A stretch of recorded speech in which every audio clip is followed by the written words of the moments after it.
The breakthrough in our work-life balance came the year that we decided that we would work 8 to 5 with the rest of the team, because we had 2 other people that we were paying. We had read about that. I was investigating that. And when we decided to go an 8 to 5, it was just, we got more done in less time spent on the farm. And the reason why we were stopping at 5 is because we needed to spend a little bit of time with our kid. Like, you're busy. And then the kids, the kid is there. It's just not.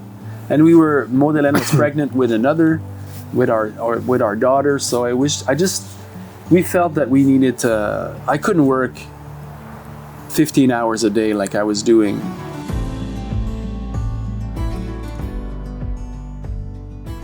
It's late October.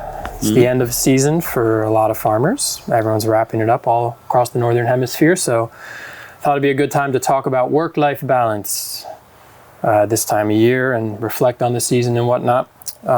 Before we get into that, just how was your very first season at the old mill? It was good. It wasn't perfect. One of the things that is not a hit is, it was really hard to align Eric's needs, the chef, chef of the kitchen, with what we had.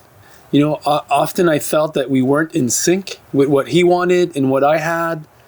And, that's just because we need to get together and look at next year.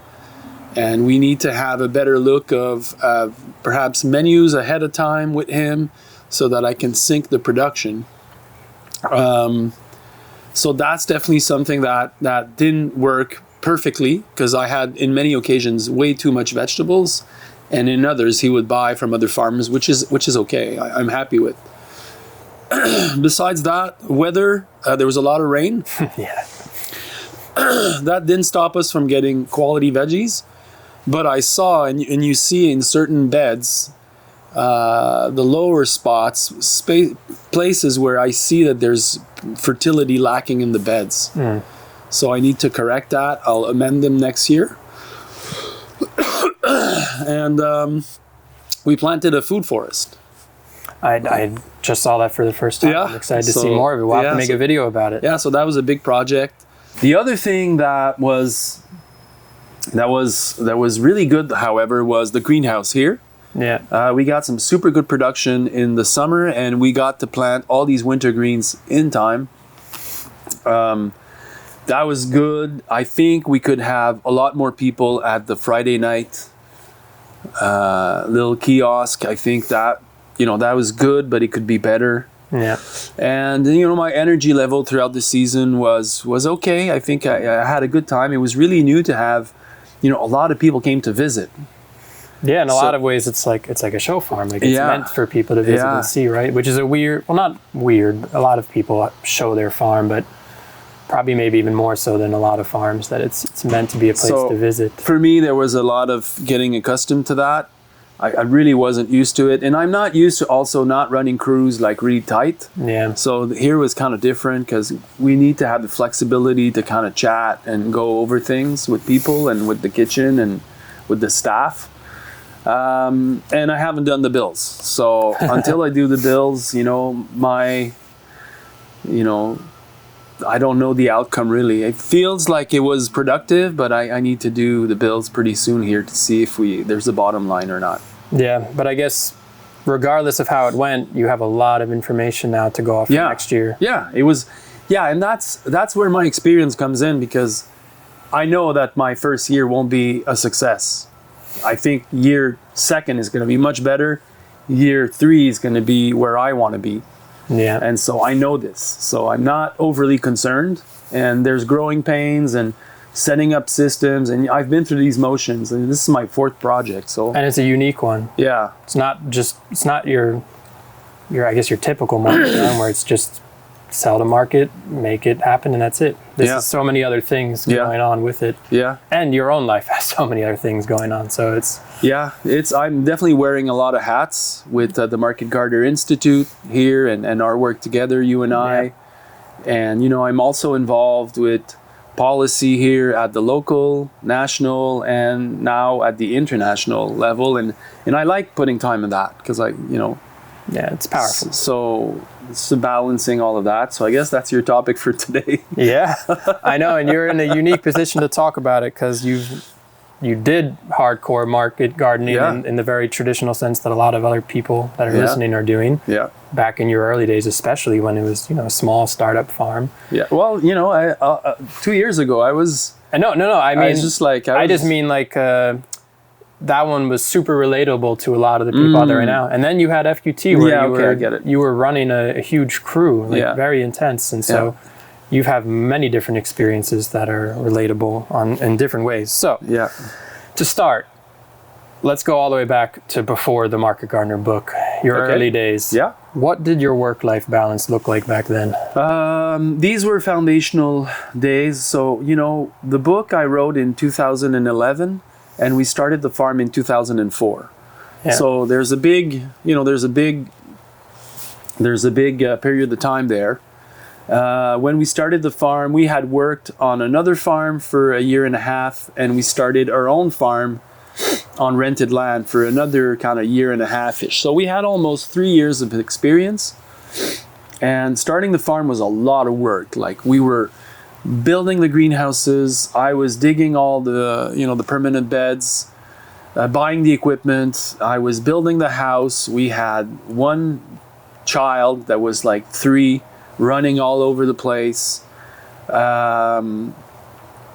digging ponds. It was just like the first 2 years, they were very blurry in my mind because it was just like, and I remember that it was a moment where there was a lot of energy because our parents were there helping, building the house from scratch. Like, that there was the building, but we had to and I've seen the photos build the house inside of the rabbit it. barn. And I have pictures of my son, kind of running around with the nails everywhere. And just it was kind of hectic. And I remember Madeleine being tired. So, because she was doing both. She was with the kid and she was running the farm. But soon enough, I think after a couple of years, after year 4 probably, we started to put checks into our workloads.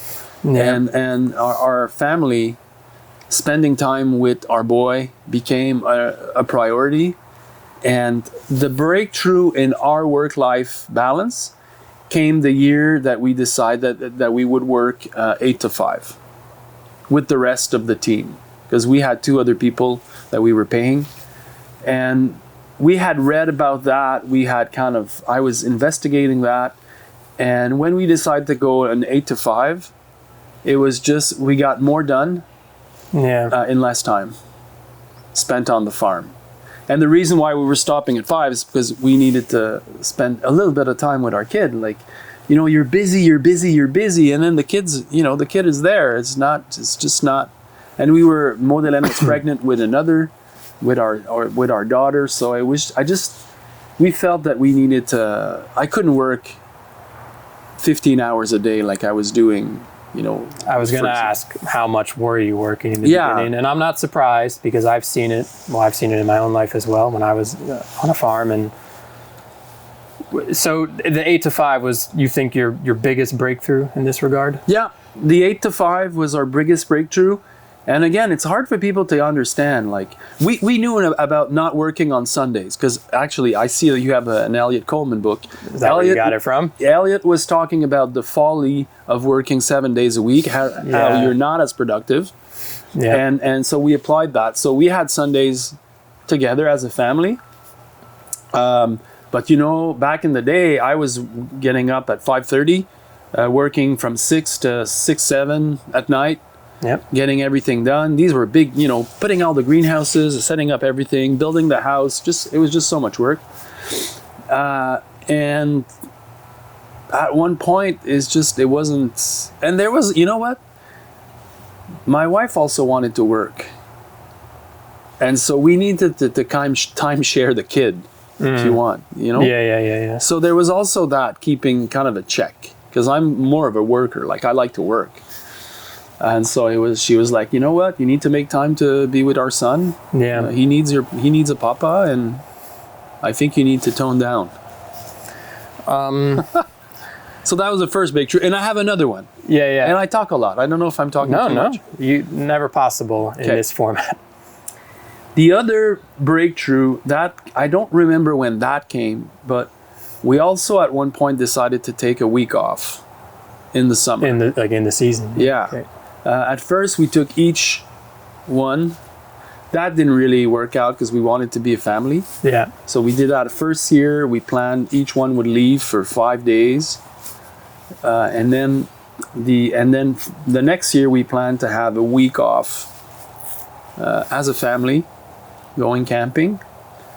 And also that gave us a second win. I've seen that piece of advice many times in forums and whatnot. The idea of taking the summer vacation, which is like the kind of the bold move in the farming world by a lot of people's eyes. And we had prepared well, so we were completely off. So we were in the woods. Yeah. And the two crew that we had another person that came in for a few weeks prior, and then for that week, they were briefed.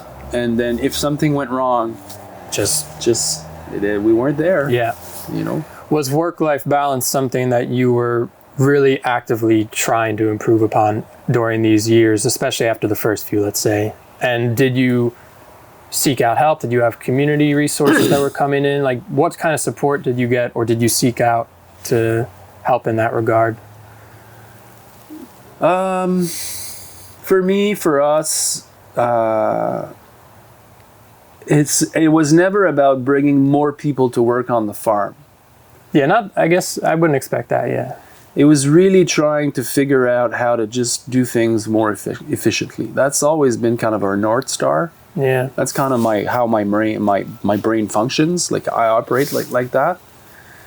So I was kind of always, and Modelen doesn't have that as much, but I was always trying to see, okay, could we speed up that process? Could we do this better? There's so many incremental moves. Like, we would do CSA from 4 to 7:30, and it's like 3 hours and a half. Yeah. And at one point, it's like, why don't we do it in 2 hours? And then she'd be like, I don't think the customers will like that. I'm like, well, I don't care. Like it's also us, So we went from 3.5 hours of a CSA drop off to 2 hours. And all these moves, eventually, they shave out that extra time that you're spending on work that perhaps, doesn't need to. But did that motivation that you have, you say your personality, did that come from somewhere, you think, or it's just innate for you? Or is it from the things you saw when you visited and had your early farming years? It was, my motivation was to have the quality of life. That's why we got into farming. For us, farming was, okay, we're outside, we're doing applied ecology, and we're surfing in the winters. And so lifestyle was always a big part of why we wanted to farm. So eventually, when you figure out that you're not enjoying because it's too much work, and it's the lifestyle that you're interested in, we wanted to make some tweaks. And just learning all the craftsmanship, how to grow things, you just get better, and eventually, because we had that land constraint, remember, that's our other North Star. We had, 2 acres. That's it. So we were never thinking about expanding and growing more and building another building, and we were always kind of like, this is what we have. So let's try to grow more. So I think that also was really beneficial for us, because there was a barrier to our possible expansion, which in my mind is more work. Yeah. Is it safe to say that essentially you accomplishing a good quality of life while having a successful farm is the prime motivator of why you wrote the book in the first place? Did you feel like you stumbled upon something special and unique? Yeah, I think because I was seeing the results that we were having on our farm compared to all the other farms that I was visiting or from our community, it was really not the same. And we were taking winters off. Yeah. At one point, I think at year 5 or 6, we were taking our winters off. We had a profit. Our vegetables were of the highest quality. I don't want to brag, but better than what I was seeing at farmers market from competitors. And we were working, an 8 to 5. Yeah. And so I was like, sounding. okay, well, is it because, I'm an amazing grower, Modelen's an amazing grower? Like, our friends, they're good growers also, and they work hard, and they're bright. And so that's how I got to think that I think the way we're doing without the tractor and limiting, the acreage to spread out, just like that, that original design of the farm, the building being in the middle. Yeah. I thought early on that we were doing things differently and we were getting different results. And then Chris, you need to know this, like the farm, like we're running it, I had never seen it before. Like that wasn't common like it is today. Like market gardening with standardized bed, black tarps and, just like super intensive. That wasn't around. Well, and I remember being at the conferences in New Jersey in 2017, 16, 18. I mean, that was even pretty late, but it was still like the big buzz was a lot of it was this concept of 30-inch bed and all the different spacings and how it was just super effective, basically, and potentially a better option for a lot of people than maybe what they were doing. Because the word on the street was always scale up. And when I was at farming conferences in like 2007, 2008, 2009, these were like my formidable years where I was kind of in my 30s, establishing myself as a grower. Conferences were all about mechanizing, learning how to mechanize, which tools. Everything was about that. Growing for Market, the magazine, was all about that. It was just, that was what was in the air, and I was like, well, I think people should scale down. I was kind of seeing it in another way, Yeah, and so I want to read something. Oh boy. It has to do with work-life balance, and I'm just curious about this. This was in the foreword to your book, and it was written by Severin von Scharner-Fleming. And it was when he visited your farm, he wrote, "Beyond the incredible gardens, I was astounded that the farm had as much recreational gear as farming equipment. And most of it could probably be stuffed into and onto their big white van. Talk about low tech." I feel like that encapsulates the concept that you had work-life balance figured out I don't want to say completely figured out. We're all improving all the time, you could say. But like you had figured out a way to have a good quality of life and do the farming. What in particular was he referring to with all the recreational actually, gear? Severin is a she. Oh, sorry. No, it's great. She's a she. She's an amazing powerhouse. She lived in Hudson in upstate New York. Yeah. And, we had our van. And the van was our delivery van. And in the winter, we drove down to Mexico and surfed. And with the kids, the 2 kids, the van had a pop-up. We still have that van. And so we would transform the van. We would go from veggie to kind of like setting it up. And then we would just travel in the van. And then sometimes, some weekends, we would go to Maine, or we would go to Vermont, or we would go to upstate New York. We would go to agrarian parties, farm gatherings. And then we would just kind of go there and have our bikes. And people weren't used to that. Do you think that? What do you mean by they weren't used to that?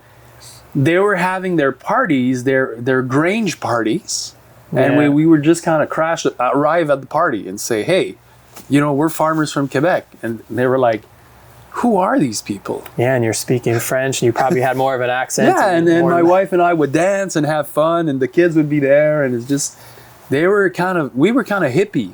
Yeah. So. For her, that was she. I don't think she's never come here.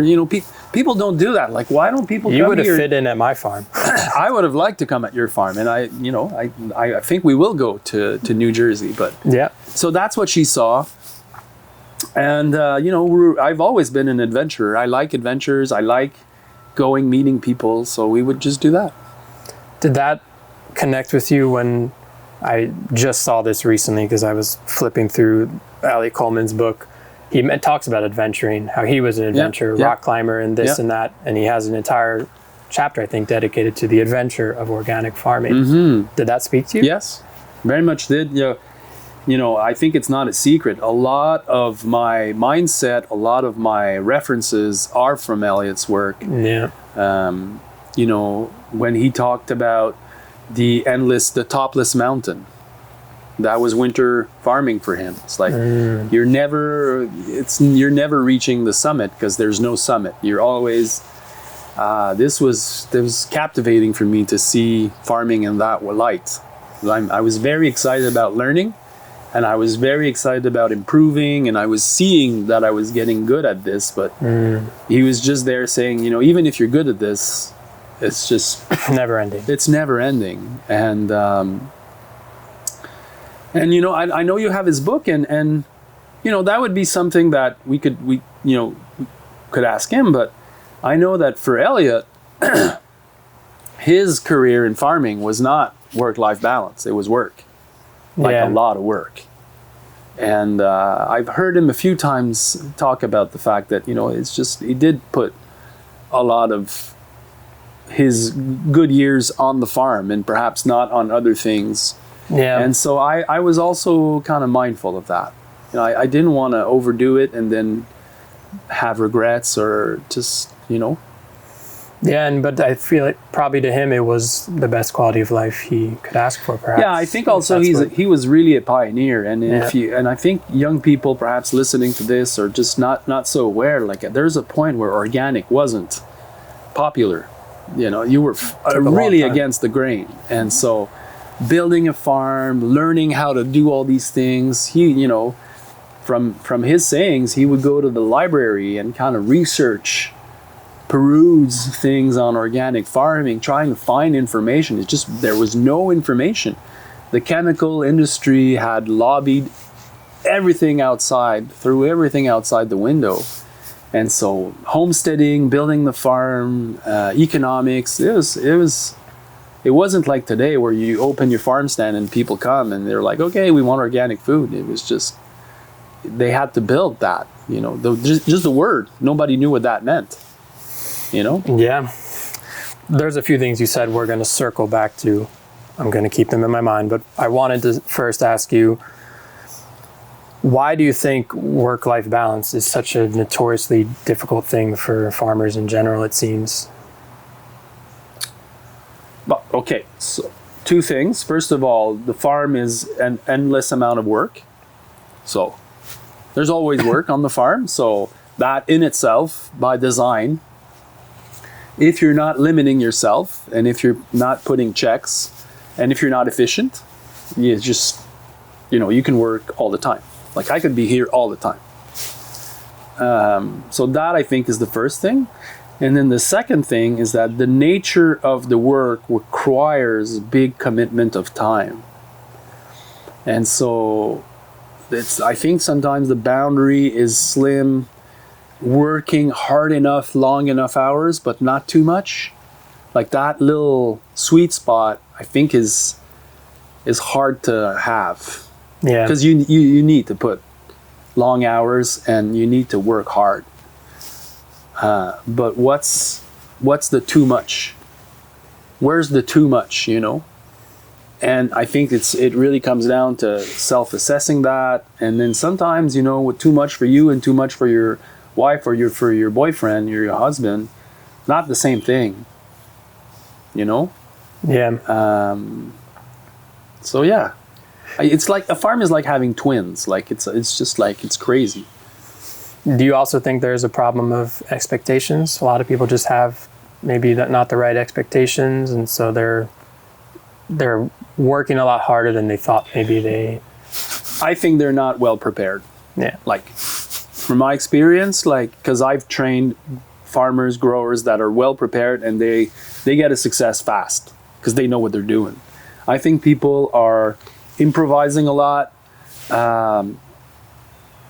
picking and choosing from the internet different things, and then trying to figure out. I think that's the way. That's the long road. Yeah, that's what I see. Like, people don't know how to grow in greenhouses. People don't really know how to, be super efficient in a nursery. People perhaps don't have, the best tools for certain jobs. Crop planting is something that I often hear that people don't do. It's like, how can you not do that? How can you? Like, it's just interesting. It's, for me, that's, if you're doing 4 farmers market a week, there's a problem. It's like, that's way too much. Yeah. I want to read something from L.A. Coleman's book. So there's a part in the book very early on, he's asking the reader to ask themselves the question of why do they want to be a farmer? And he writes at one point, "Is it only the idealized lifestyle that you crave? A touch of over the river and through the woods to grandmother's house we go. Think carefully about whether a desire to farm is a positive action toward farming or a negative reaction against what you do now. Dissatisfaction with your present career, an intolerance for city living, or a perceived lack of excitement in your life may generate that negative reaction. Future hopes are often naively focused on rural life because it fulfills the bucolic fantasies that we all share in the back of our minds. I encourage thinking long and hard about what you really want to change, where you really want to go, and why. One more thing, in a negative reaction, the would-be farmer has suddenly had enough of the city, the dead-end job, or simple boredom and jumps impulsively for the fantasy of fresh air and farm living. In contrast, a positive action stems from a long-term desire to farm, which may have been set aside for practical or economic reasons. Such an action is based on knowledge of the hard work and discipline that a career in agriculture demands." I feel like, especially because of social media in particular, that problem has just exacerbated itself, 5-10-fold, because I see memes all the time of POV, you're asking all your friends to, buy land, build a house, grow veggies, have animals, all like it's the back to the land, like, again, kind of. So maybe it's not a new problem, but I think social media exaggerates I think it's not a new problem, Chris, because I was young. Not new. I was seeing that all over. But perhaps social media is exaggerating it. What do you think about that, though? What do you think about what he said there? Yeah, I think he's spot on when he talks about, understanding that it's preparation, and you need to see it as a career. Like, these are the words that he's using. Yeah. I agree with that. And I agree with the fact that, actually, I agree and I don't fully agree, because I agree in the fact that if it comes from a space where you're dissatisfied with what you're doing, but again, what's the trigger for you to change course? And, I didn't grow up on a farm. I came into farming because I was a rebel and I wanted to change the world and I wanted to have a positive impact, and I didn't want to work in an office. So I think that trigger is important. And then the question is, if you're going to be serious about it, then you need to prepare. And prepare means working on other people's farm, investing your time to learn the craft, spending time in webinars, in conferences, visiting farms, but just like not just kind of talking about farming, just like talking about how to farm. That's what I see that's missing sometimes. Like, people are talking about no-till and soil science, and they're so excited about all these geeky things, but they're not seeing the details of how to set up a drip system.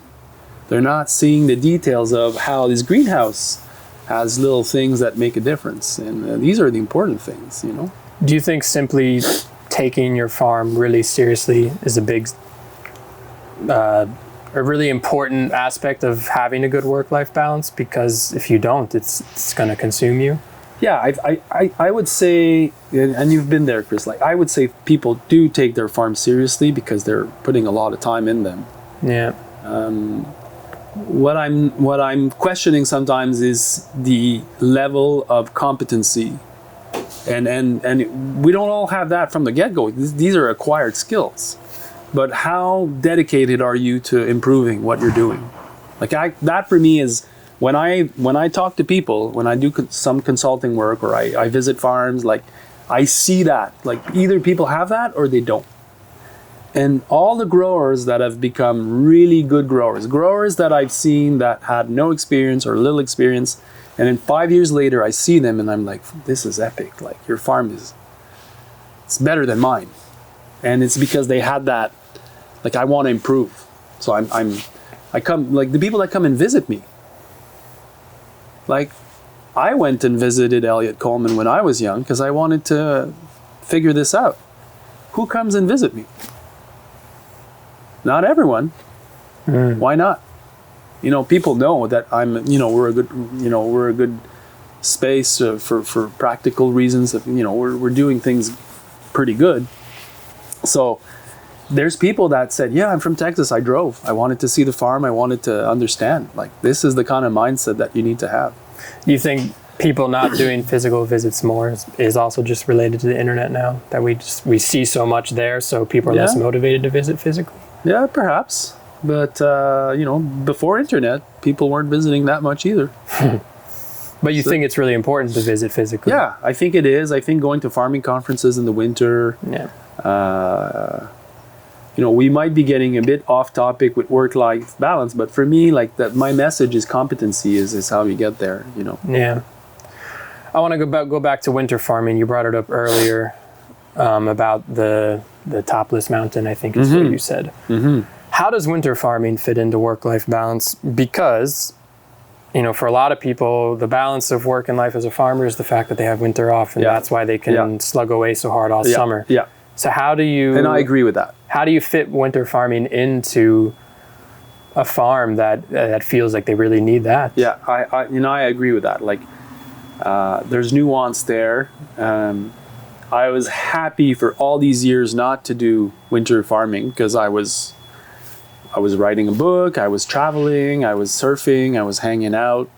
My wife is an avid skier. She does painting. She doesn't want to work. So I totally get that.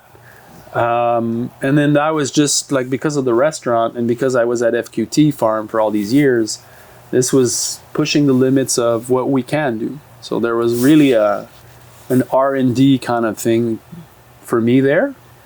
But now that I'm doing it, like it's not that much more work really. Like I have the greenhouses, then the veggies are just kind of here. It's like having, money in the bank. The veggies are laid out, they're growing, and then every week I come and I harvest. And this greenhouse is fully automated. The roll-ups open and close. Yes. Yeah. So it's just like I'm not. And then these new mini tunnels, I can leave them closed all day because it's 100% light that goes through these new fabrics. So it's not that much more work. Would you have advice for someone that wants to put it into their program, but that's their number one concern is, oh my God, I'm not going to have winter off anymore? Well, I mean, then maybe that's too big of a question, but no, it's not too big. It's how do you reconcile that? If you can take your winters off, I think you take them.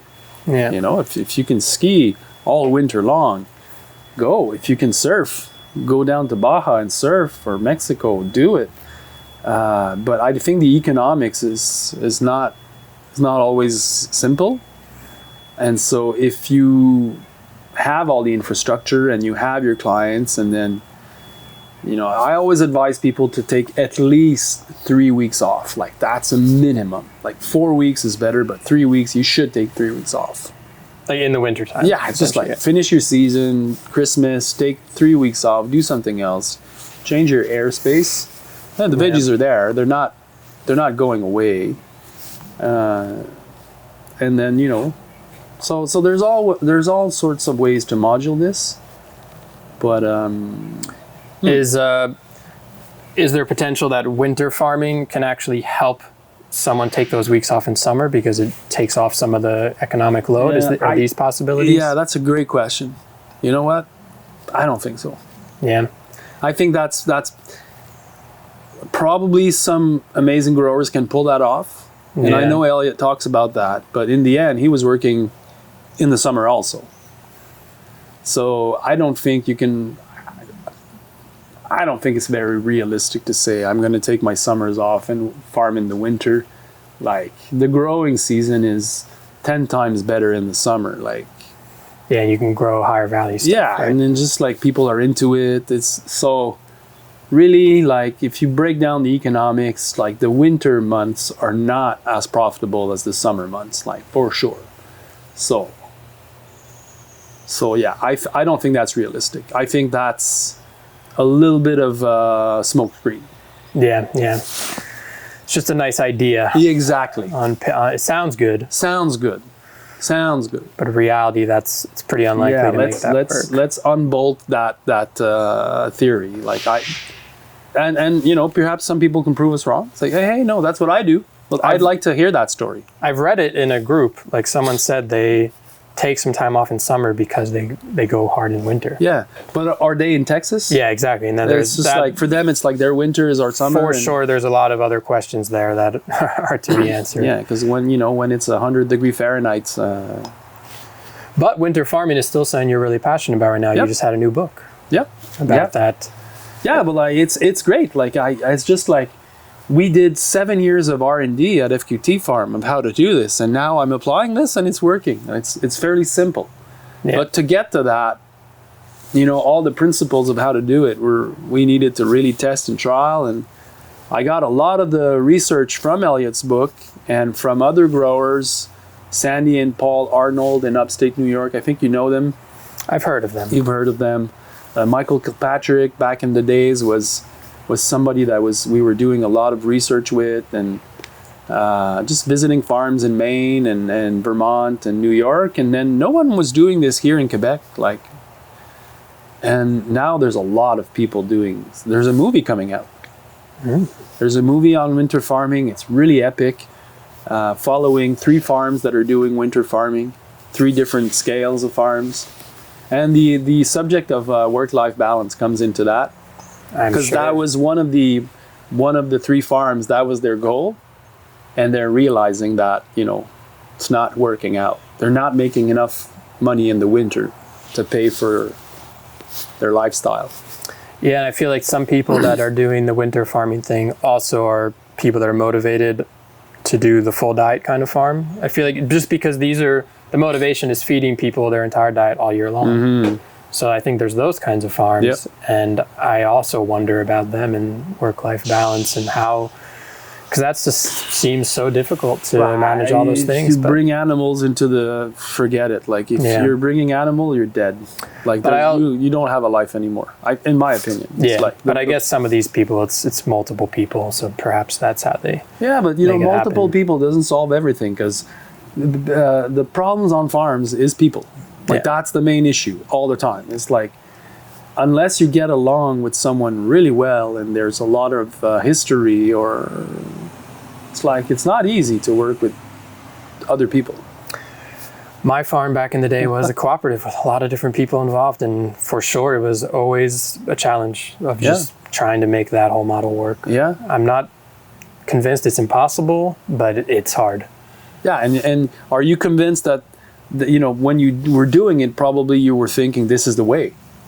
Especially early on. Yeah, we're doing this together. This is a community affair. Yeah. Well, you know what? It's similar to motivations of Back to the Land. It brought back the village to our lives that I think a lot of us we lost. Yeah. And man, did it feel so good for a while. To connect. Just to feel like I was part of a village instead of, you know, just like a person in a house in a suburb where you feel like you're completely alone. So it was powerful. But yeah, at some point, though, like the same classic problems that have plagued these kinds of projects for all of time. And I don't know, a lot of it probably has to do too with, it goes against the broader culture, and it's really hard to do something that's so against the broader culture. It's hard to be that much in a clash, I think, with everything else outside of your little world. I think that's part of why it's so tough too. You know, But that's so- a no, big no, it's a topic. great topic. I think it's an important one. Yeah. Because that every generation has that same quest of That's connecting and building something in community together. You see it now. A lot of cooperative farming is re-emerging as a solution of how to establish yourself in farming.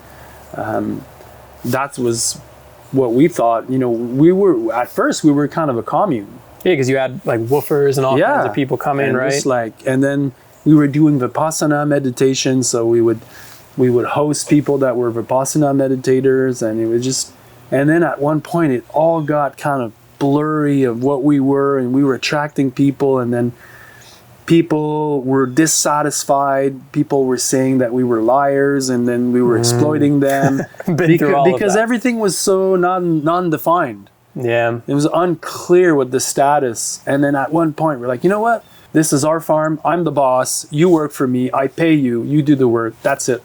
And that became very clear. You know? It's just, but we needed to go through that. I fully understand. Yeah. That's why it's such a struggle, because we resist that. We all think it's a broken way. But there's something there too. Like there's something about what modern society has sort of figured out that actually probably does have a lot of truth there. Maybe not all of it, but just the simplicity of like, we're just a business. It's a farm. We sell food. Yeah. Strong leadership is you're welcome to come and work with us, and then you're sharing the work life, but you're not sharing everything. There's accountability, and you know, and it's you know, Chris, please refrain me from becoming an old person that's kind of always saying, oh, the young people. Like, I don't want to be that person. So help me there. But I wonder today, with all the kind of you know, people, younger people seem to me like everything needs to be correct for them.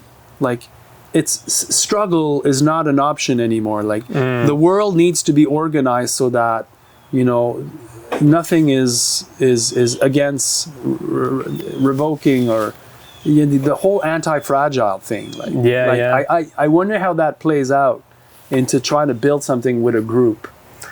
That is a very complex subject. And, you know, there's a lot of lashback against that mentality that's on the rise too. Like people that are just coming out and really, and with a lot of people listening saying, you know, hard work is important and we should, so I feel like that way of thinking though is actually not going to last too long in the youth. I don't know. I'm hopeful. But I know what you're saying. No, but it's for them. Because in the end, it's like whatever you can see the world as if, you know, everything should be organized for you to feel comfortable, but for me, it's very obvious that being uncomfortable is where you want to be. This is where there's growth. This is where there's learning. This is where there's you're moving something forward. Like when you're uncomfortable. And it's not easy, but that's just how life, just like growth, you know. It's interesting because you were just saying that, and it made me think of two other people, authors that I know you're a fan of, Scott and Helen Nearing, The Good Life. Yeah. And then I had marked down a quote in their book. They wrote, "The value of doing something does not lie in the ease or difficulty, the probability or improbability of its achievement, but in the vision, the plan, the determination, and the perseverance, the effort and the struggle which go into the project.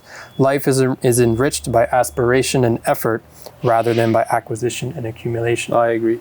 That feels, were you also really inspired by them and those kind of statements? I was. And this is a statement that rings really true to me. Like it's not the destination, it's the trip, you know. Yeah. And it's the level of involvement that you're putting in something. That's where you get a lot of satisfaction. It's like if you're really doing something deeply with high high stake of where you want to be, and you're achieving that, that's great. But what we were actually achieving, it's like, you know, it's then you're moving on to something else. So it's the progress that's really interesting. That's fulfilled. Yeah, it's where meaning comes from. I was super successful at FQT Farm. I had the crew, you know, really going. We were doing our benchmark. The farm is established. Like I could have just sat there and say, this is it. Like I have a job now. I can be here for 20 years and just do that. Just do that. It's like, no. I wanted to build a restaurant and I wanted to come here and do this. And like, this is not a sure thing. Like there's failure. That's a probability here. Like this could be like a a project where I lose more money than I make, but I wanted to do it, and so taking more risk. And I think there's something there. Yeah, well, I think that attitude, that understanding, that aspiration and effort, and the struggle can really be powerful meaning makers in people's lives. And I think that whole sentiment is, I don't know if I would call it a comeback, like did we lose that per se, but I think there's more people that are in the popular eye that are saying these things. And so I think there's going to be more young people that are thinking that way and going for it and trying to do incredible things. And you know, respect and disrespect. You know, a lot of people, what their needs is that they don't want to be disrespected. So they want to be respected. How do you earn respect for somebody else? Hard work, dedication to a goal. Yeah. That's how you establish yourself as somebody that's going to be respected by others, is because not what you're saying, what you're doing day in, day out, what people are seeing you being involved in and really deeply committing to something. That's where people gain respect for you. And you know, respect is really important. Like getting respect. Respect and once like it's just in itself, like working really hard on something that is your own. You're not doing it to get the respect, but that's the result. And once you have that, it feels good, you know, it feels good inside. It makes me think of the village as an idea that everyone had within the village. You wanted to be respected because without that, you were the outcast, the loner, and that was everything to a social group, as you know, as small as a village. Yeah. So that's pretty powerful, I think. And you know, yeah, it is powerful. And what do you want the village to say about you? Yeah. Like, Chris is bright. He works really hard, and he never does thing halfway. Like when he does something, he goes all the way, and he's prepared. He comes prepared. He has all these notes taken, and like this is what the village is saying. Yeah. And that's important. Yeah. Well, that felt nice. Well, it's really important. Yeah. You know? Jam, we're going to do a rapid fire of practical advice. Okay, because we can talk for hours. No, it's fine. I'm just going to go through time segments, like daily, weekly, monthly, seasonally, and we're going to give some practical advice for work-life balance, starting at the smallest. So daily, what's your advice for work-life balance on the daily level? Go to sleep early. Make sure that your windows are well, you know, it's dark in your room. You're not, you know, sleeping is number one. 8 hours. Yeah. Drinking a lot of water. So I always carry my jug with me, and that's my indication if I've drank enough water. And so sleeping, drinking water every day, drinking a lot of water, sleeping enough. I think that's my best advice to anyone. And always finish your day by preparing the next one. So finish your day by sitting down, writing what needs to be done the next day. It's out of your mind, and you're better prepared for the next day. Yeah. These are my 3 things that I do that really help me. And work set hours. Yep. Because that's what you were saying. That's a week. That's not a day. Oh, that's how you're, a week. Okay. So weekly. Weekly, set fixed working hours for yourself. It could be more than, it could be 7 to 6 if you want, but I think setting hours, what that does is that forces you to prioritize better. It forces you to finish your day. It forces you to better plan your day. You're not just kind of like floating around and doing work. You're preparing and organizing your work. And then make sure that you have all the work that needs to be done in your week laid out on the board. So you're putting out the whole workload on a board, and then you're sharing it with people that are working with you, or not. If you're alone, even that, you want to see it, because you need to schedule it. You need to plan it. Yeah. That changes the game. Monthly. Yeah, in the summer, like the monthly is kind of like weekly from week to week. Yeah, there's not really a monthly. It becomes a month. I think seasonally. Yeah, and I realize that maybe there's not really monthly thinking in it. But seasonal thinking. Okay, so seasonally. Yeah, seasonally. For me, there's, in my way I see things, there's time of the years where I'm really focused on something. Like for me, the May till end of July is where I'm really, really present in the gardens and with the team. Like I want to be really present, because in September, the team can do the work without me. That's always my plan. And then September, I start preparing for the next year.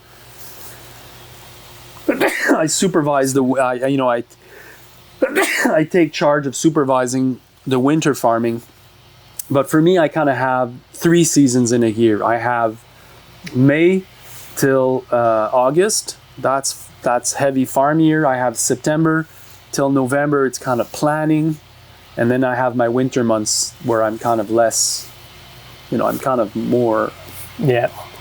And do you put any thought into the balance of your work and personal life in like your lifelong thinking, like whether there's going to be a part of your life where you just work like crazy for 10 years? Okay, well, can I share with you, Chris, my real philosophy about all this? Sure, go for it. Okay, so I don't have much equilibrium. Can you say that? Yeah. Balance. Yeah.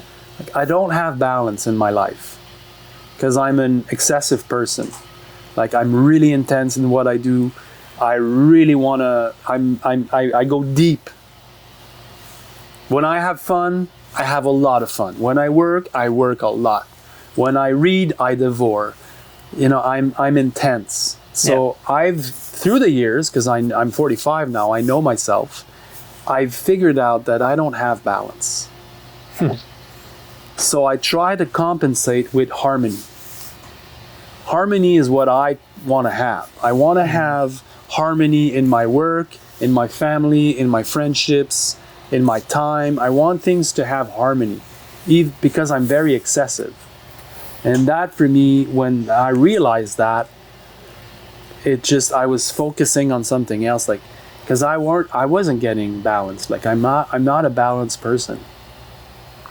I'm an entrepreneur. Like I always have visions of things that I want to create, and I want to see things move. And so, but harmony is something that I can do. I set up things so that it's not dysfunctional. And I think that, let's say you're an athlete, and you're totally an elite athlete, dedicated to your sport. You're not balancing work life. You're committing to your discipline, but you can still organize it so that it's okay. Yeah. So that's kind of my thing. Very interesting. Yeah. Do you have a favorite book in reference to this subject, or some sort of place where you've gotten a lot of good advice on how to have a good life? Yeah, I wasn't prepared for that question, because I certainly have read so many books. Or it could be a few. Yeah, I think Jack Canfield. What's that book called? Jack Canfield. I have a blank now. Can I send you my list of books that I... Yeah, I guess we could throw it in the Jack Canfield's book. I just don't... I wish I would remember the name now. Maybe it'll come to you if you say some others. Yeah, I'm sure you got others. It'll come back to me. Any others? Any others? Any others? I'm reading a lot of books on the restaurant industry now, so my brain is kind of like. Oh, yeah, aren't you a big fan of the third plate? Yeah. Maybe that's not about that. Yeah, topic, that's not work. My favorite book, one of my favorite book, The Third Plate by Dan Barber. That's hell of a great read. And you know, Dan Barber's another one. Like I've met him a few times. Super famous chef from Blue Hill at Stone Barns. Yeah. This guy works like 100 hours per week. It's like a maniac. So balance for him is probably out of the equation. But perhaps he could still have something else. Perhaps he has harmony. Perhaps he has harmony. Perhaps he's rich. Perhaps he's, I don't know. Like perhaps he's aiming for something else. But yeah, and I'll think about the book. I have a few names in mind, but I just don't remember the names of the book. Yeah, and were a lot of these things you read a really long time ago? Or, I mean, I'm sure you're still thinking about it today because you probably need balance. Well, you don't, I mean, you just told me, but your life Tim now Ferriss? has so many. Yeah, Tim Ferriss. I like that. Tim Ferriss, The 4-Hour Workweek, for me, that was a very influential book because it was the first time that I was kind of understanding business not related to working. Like having things work for you in new ways. Not just trading time for money. Exactly, and that was really new for me when I was reading that, and that really shaped a lot of how I run my projects now. Like they're self-run. Like I'm always the fifth wheel. Like I set it up so in the end I have nothing to do except hanging out, fist pumping people, celebrating the success, and if something goes wrong, I'm there. But that's really how I operate now. And then those years working at FQT Farm, obviously I had all this time to really search how to improve farming, but I was also commuting 2 hours a day. So I was listening to a lot of podcasts. And the podcast, for me, I really got to realize that what I put in my mind is what manifests.